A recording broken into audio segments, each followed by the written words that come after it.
안녕하십니까. 지난 시간에는 응급처치 방법에 꽂힌 심폐소생술과 기도폐쇄시 하임리히법을 알아보고 익혔습니다. 잘 기억하고 있을 것으로 생각합니다. 이번 시간에는 몇 가지 특정 질환에서 응급처치 방법을 배우고자 합니다. 특정 질환이라고 하니 어떤 질환을 다루었으면 합니까? 갑자기 머릿속에 이런저런 상황들이 떠오를 것으로 생각됩니다. 저도 같은 생각을 하고 있다고 여겨집니다. 다음 주까지 걸쳐 알아보고자 하는 것은 그 특정 상황들은 두드러기, 딸꾹질, 심근경색, 당뇨병, 뇌졸중, 메르스, 사스 등의 상황에서 필요한 응급처치 방법들을 이야기해 보고자 합니다. 특정 질환이기 때문에 조금 어려울지도 모르겠습니다. 특정 질환을 할지라도 알고 보면 실생활에서 흔히 알고 경험하는 질환 중심이기도 합니다. 가능하면 어렵지 않게, 가능하면 복잡하지 않게 중요한 이야기만 풀어보도록 힘껏 노력하겠습니다. 혹시라도 다음번에 또 공부할 기회가 있다면 이런 것들을 다루었으면 하는 내용이 있으면 건의해 주시기 바랍니다. 사실 병원에 근무하면서 많은 환자들을 보게 되는데 결국 환자 상태가 안 좋아지면 먹고 사는 것이 어려워지는 것을 볼 수가 있습니다. 우리가 아침에 일어나서 볼일을 보고 나면 한뜻 마음이 가벼워지는 것을 느끼게 됩니다. 그러면서 감사하는 생각이 듭니다.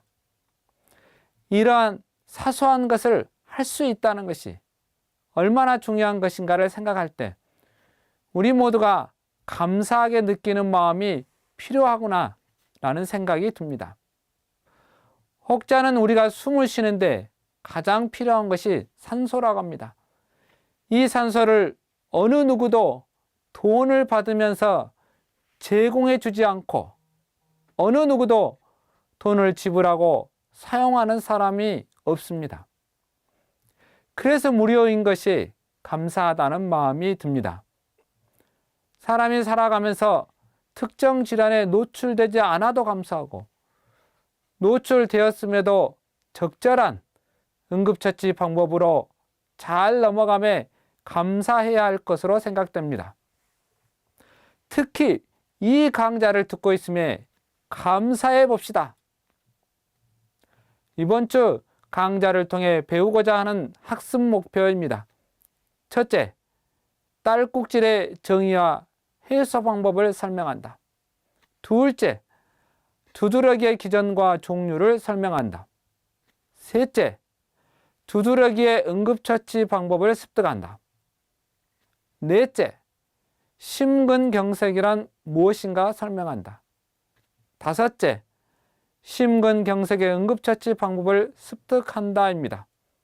또 달릴 준비가 되어 있죠? 이번 주 내용은 1차 시에는 딸꾹질에 대한 내용과 그에 대한 응급처치 방법입니다. 2차 시에는 두드러기와 그에 대한 응급처치 방법입니다.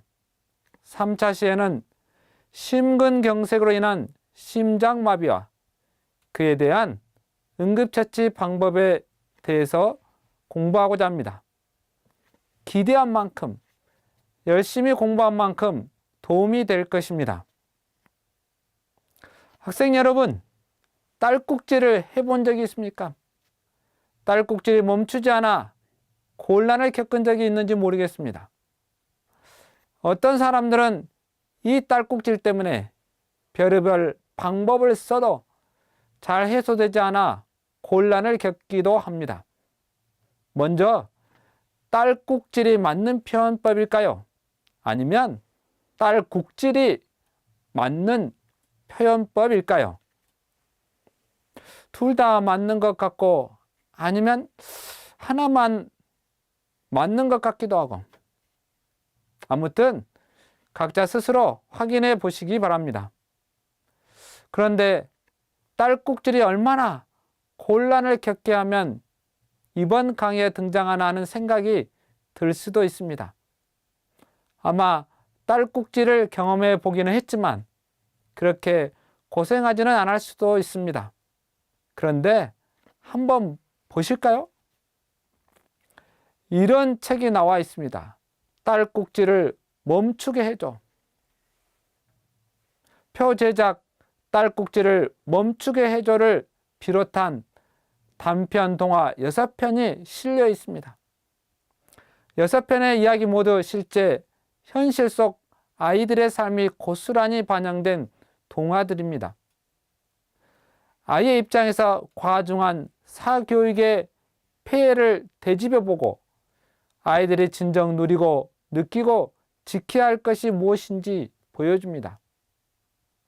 아래 써진 내용처럼 영어에 대한 스트레스로 인해 딸꾹질을 하는 은별이에 대한 이야기를 책으로 나온 것입니다. 어린 은별이가 얼마나 영어에 대해 스트레스를 받았으면 딸꾹질을 하고 있겠습니까? 피차 안쓰러운 마음이 들 것입니다.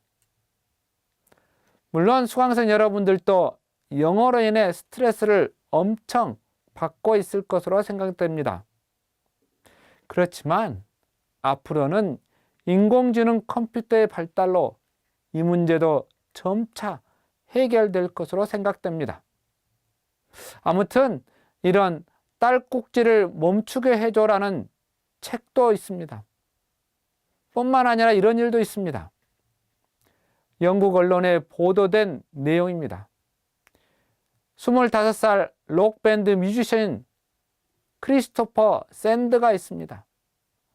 딸꾹질을 한 지 5개월이 되었을 때 처음 언론에 보도된 것 같은데 그 후로도 그는 22개월 동안 딸꾹질을 하고 있습니다. 그는 2초에 한 번씩 딸꾹질을 했으며 이 딸꾹질이 멈추지 않아 여전히 고통받고 있습니다. 22개월 동안 딸꾹질을 하고 있다면 얼마나 힘들까 상상이 잘 가지 않습니다. 어떤 드라마에서는 자기 옆에 여자만 있으면 딸꾹질을 한다고 설정되어 있습니다. 또 어떤 사람은 자신이 거짓말을 할 때마다 딸꾹질을 하는 사람도 있습니다. 딸꾹질을 하는 사람에게 있어서 딸꾹질이 얼마나 심각한지 조금씩 이해가 될 것입니다. 세상에는 별의별 사람들, 별의별 사건들이 있습니다. 그 고통을 해소할 수 있는 방법이 있다면 얼마나 좋겠습니까? 다음은 딸꾹질에 대한 기네스북 내용입니다. 딸꾹질에 대한 기네스북에는 어떤 내용이 있을까요? 세상에서 제일 오랫동안 딸꾹질을 한 사람에 대한 내용이겠지요. 딸꾹질을 얼마나 오랫동안 하면 기네스북에 올라갈까요? 수강생 여러분, 얼마나 오랫동안 딸꾹질을 했겠습니까? 그렇습니다. 미국의 찰스 오스본이라는 사람이 있습니다. 찰스 오스본은 1922년부터 1990년까지 69년 동안 1.5초에 한 번씩 딸꾹질을 했다고 합니다. 69년 동안, 와, 1.5초마다 한 번씩 딸꾹질을 했다면 몇 번이나 했을 것 같습니까? 계산이 됩니까? 그 사람은 4억 3,065만 번 했다고 합니다. 사실 저도 이것을 잘 믿을 수가 없습니다. 어떻게 딸꾹질이 시작되었는지 아십니까? 지난 1922년 오스본은 아기 돼지를 토살하려다 울부짖는 엄마 돼지와 눈이 마주쳤습니다. 오스본은 엄마 대재의 눈빛이 마치 사람처럼 느꼈다고 합니다. 섬뜩함을 느꼈던 그는 그때 처음으로 딸꾹질을 시작하게 되었다고 합니다. 제가 따로 세계 기네스 협회에 확인해 보지는 않았습니다. 아무튼 평생 동안 딸꾹질을 했다는 것과 마찬가지입니다. 딸꾹질과 함께한 인생, 이런 책을 하나 펴내도 될 것 같습니다. 이처럼 딸꾹질로 인해 고생하는 사람도 있고 재미있는 에피소드도 있을 것입니다.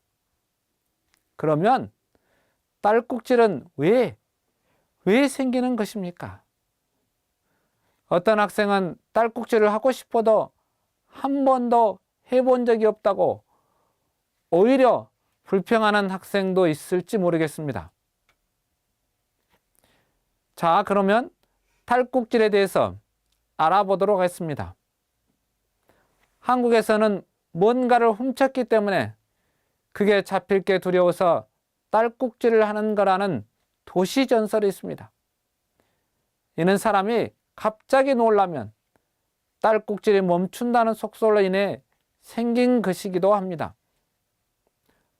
1960년대 어려운 시기를 보낼 적에 식량이 많지 않아 굶주린 아이들이 많아서 자신의 집 내집 이웃집을 뒤져서 먹을 것을 훔쳐 먹는 일이 많았습니다. 그래서 딸꾹질하는 아이에게 너 몰래 먹었지? 내지는 너 훔쳐 먹었지? 라고 하면 자신의 범행이 들통난 줄 알고 깜짝 놀라 딸꾹질을 멈췄다는 것이 와전되어 이런 속설이 생겨난 것이 아닌가라고 여기고 있습니다.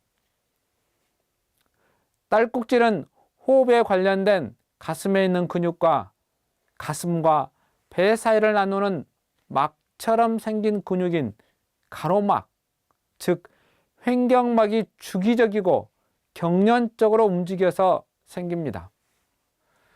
숨을 쉬는 데 관여하는 근육이 경련을 일으키면 숨을 들어 마시다가 바로 성문, 성대가 닫히면서 소리가 나게 됩니다. 딸꾹질은 태아에서 노인까지 누구나 흔히 경험하는 증상입니다. 아직 원인이 명확히 규명되지는 않았지만 정확히 어떤 자극이 횡격막을 경련, 수축시키는지 밝혀지지 않았습니다. 공기를 과도하게 들어 마셨을 때, 갑자기 긴장했을 때, 갑자기 맵거나 차가운 음식을 먹었을 때 발생하곤 합니다. 어머니 뱃속에 있을 땐 태생 8주부터 딸꾹질이 나타날 수도 있습니다. 미숙아인 경우에는 딸꾹질을 하는 것을 자주 볼 수 있습니다. 추위에 노출돼도 미숙아는 딸꾹질을 하기도 합니다. 나이가 들면서 딸꾹질은 차차 줄어듭니다.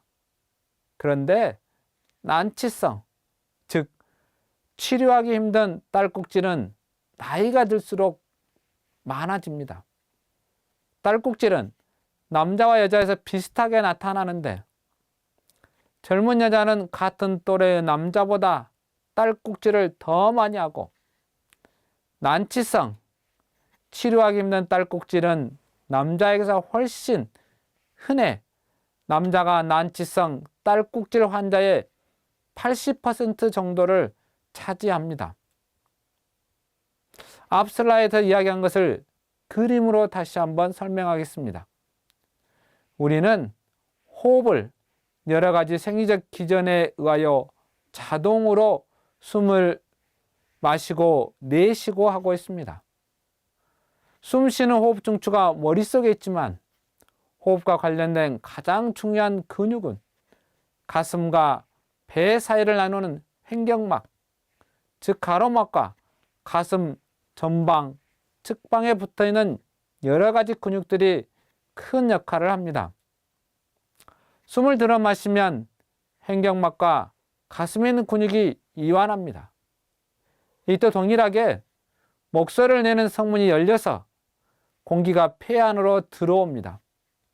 그러다가 숨을 내쉬게 되면 늘어났던 간호막과 가슴에 있는 근육들이 수축되어 이산화탄소가 포함된 숨을 후 하고 내쉬게 됩니다. 그런데 호흡 중에 숨을 쉬는데 관여하는 근육이 경련을 일으키면 숨을 들어 마시다가 바로 성문이 성대가 닫히면서 소리가 나게 됩니다. 이것이 딸꾹질입니다. 잠깐 동안 딸꾹질을 하다가 멎는 경우는 원인을 찾을 수 없는 경우, 특별한 이상이 없는데도 딸꾹질을 하는 경우가 가장 많습니다. 특히 어린아이에게 생기는 딸꾹질이 그렇습니다. 이렇게 원인을 찾을 수 없는 경우 외에 짧은 기간 동안 딸꾹질을 하는 흔한 원인으로는 과음이나 과식 등으로 위가 팽창했을 때, 주변의 온도가 갑자기 바뀌었을 때, 매운 음식을 먹었을 때, 음주, 과도한 흡연, 흥분이나 스트레스 등이 있습니다. 오랫동안 딸꾹질을 하는 경우는 대부분 심각한 문제가 생긴 것입니다. 예를 들면 뇌에 문제가 생긴 경우, 가슴이나 목에 병이 생긴 경우, 복부질환, 대사질환, 횡격막의 염증이나 종양, 약물, 심리적 원인 등이 이에 해당됩니다. 그러나 딸꾹질을 오래 하는 경우에도 80% 정도에서만 원인을 찾을 수 있을 뿐 나머지 20%에서는 원인을 찾지 못합니다. 딸꾹질은 하루 중에서 저녁에 생기는 경우가 더 많습니다. 여성의 경우에는 월경이 시작하기 전에 시작하는 경우가 많은데 임신하면 딸꾹질을 하는 사람이 훨씬 줄어듭니다. 딸꾹질의 횟수는 1분에 4회에서 60회까지 다양한 빈도로 하는데 가장 흔한 것은 1분에 6회에서 12회 정도 하는 것입니다. 딸꾹질을 하는 사람마다 빈도가 다르긴 하지만 한 사람에서는 간격이 변하지 않고 일정한 것이 대부분입니다. 딸꾹질이 지속되는 시간은 몇 분에서 몇 시간 만에 멎는 것이 대부분입니다. 그래서 2일보다 짧게 지속되는 딸꾹질을 급성 딸꾹질이라고 합니다. 2일보다 길게 지속되는 딸꾹질을 만성 딸꾹질로 구분합니다. 그런데 한 달 이상, 무려 한 달 이상 지속되면 난치성 딸꾹질, 즉 치료하기 힘든 딸꾹질이라고 합니다. 딸꾹질을 잠깐 하는 경우에는 특별히 해로운 것이 있는 것이 아닙니다. 호흡에 관련된 근육이 딸꾹질과 관련되어 있지만 딸꾹질이 호흡에 나쁜 영향을 미치는 것도 아닙니다. 그러나 오랫동안 딸꾹질을 하면 우울증, 체중 감소, 불면증, 탈진, 위식도 역류, 부정맥 등의 합병증이 생길 수도 있습니다. 무엇보다 오랫동안 딸꾹질을 하면 당사자가 굉장히 불편하고 짜증이 납니다. 심지어는 사람 만나는 것까지 꺼리끼기도 합니다. 딸꾹질을 제거하는 방법은 아주 다양합니다. 그만큼 효과적인 한 가지 방법이 없다는 것입니다. 굉장히 많은 민간요법이 있습니다.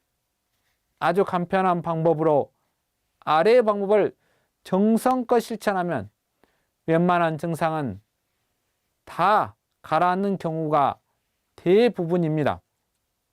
첫째, 종이 주머니를 입에 대고 숨을 쉽니다.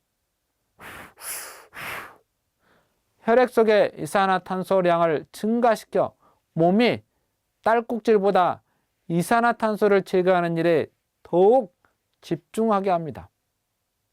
플라스틱 봉지는 코에 달라붙으므로 종이봉지를 사용합니다. 둘째, 설탕을 티스푼으로 한 스푼으로 먹습니다. 혀에 설탕을 올리고 녹여 먹습니다. 신경이 혀 끝에 당한 단맛으로 자극되면 새로운 자극에 반응하느라 딸꾹질을 멈추게 됩니다. 이것은 세계 유명 의학 잡지에도 소개되어 효과를 입증받은 방법의 한 가지입니다. 셋째, 손가락을 양쪽 귀에 넣습니다. 횡격막과 관련된 신경이 귀에도 분포되어 있습니다. 손가락으로 이 신경을 자극하면 딸꾹질을 멈추게 할 수 있습니다. 대신에 손가락을 너무 깊이 넣어 상처를 내지 않도록 주의가 필요합니다. 넷째, 무릎을 가슴 쪽으로 끌어당겨 앉습니다.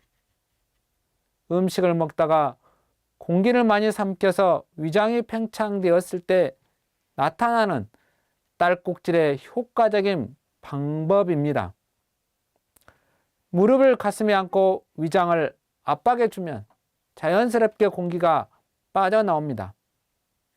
다섯째, 목젖 부위를 면봉, 숟가락으로 자극합니다. 굉장히 이번 방법은 쉽지 않습니다. 그리고 대상자를 괴롭게 하는 방법이기도 합니다. 상처를 내거나 구토를 일으키지 않도록 주의하면서 목젖을 살짝 건드려 봅니다. 재채기나 헛구역질을 유발하면 딸꾹질이 먹기도 합니다. 여섯째, 잘게 찬 얼음을 씹어 먹습니다. 갑자기 아주 찬 음식을 접하면 딸꾹질이 가라앉습니다. 딸꾹질을 일으켰던 신경이 차가운 기운으로 다시 한번 자극되기 때문입니다. 일곱째, 물을 천천히 마십니다. 물을 꿀꺽꿀꺽 삼키는 목의 움직임을 통해 딸꾹질을 진정시킵니다. 다음 딸꾹질이 나올 때까지 천천히 물을 마시는 동안 호흡을 가다듬을 수 있습니다. 그 외에도 많은 방법들이 있습니다. 놀라게 하면 사라지기도 합니다. 그래서 뒤에서 그 사람을 깜짝 놀라게 하기도 합니다. 또는 레몬을 계속 물고 있으면 사라진다고 합니다. 이렇게 많은 방법이 있다는 것은 가장 딱 알맞은 치료법이 존재하지 않는다는 것과 같습니다. 이 모든 방법들이 안 되면 병원에서 약물 치료를 할 수밖에 없습니다. 대부분의 딸꾹질은 약물을 사용하지 않고 해소되곤 합니다. 딸꾹질이 지속되면 사용하는 약물로는 항구토제, 구토가 안 되도록 하는 약물, 항경련제, 경련을 일으키지 않도록 하는 약물, 진통제, 근육이완제, 진정제, 칼슘 채널 차단제 등과 같은 약물로 치료할 수 있습니다. 물론 이 약물로도 100% 치료한다는 것은 아닙니다.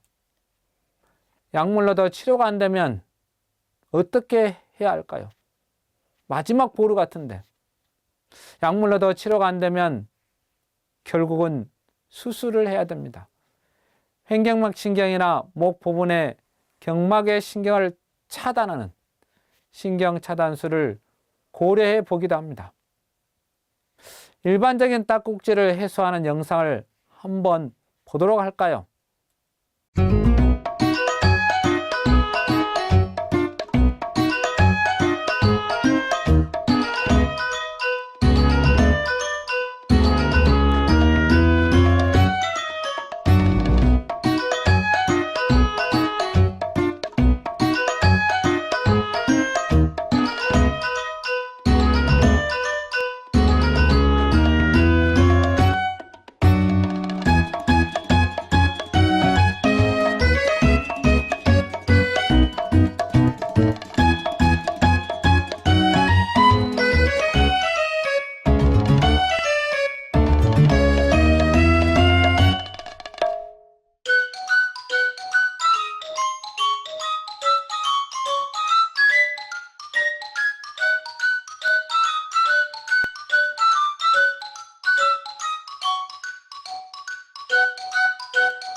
한의학에서 어떻게 딸꾹질을 멈추게 하는 방법이 있나 찾아보았습니다.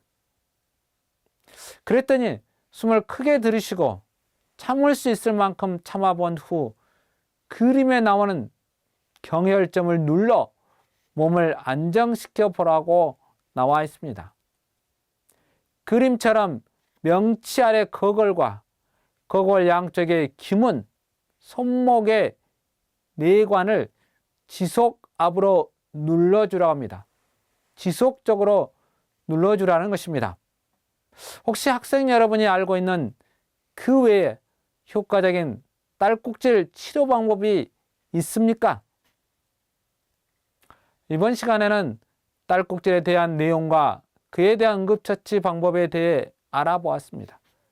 다음 시간에는 두드러기와 그에 대한 응급처치 방법을 알아보도록 하겠습니다.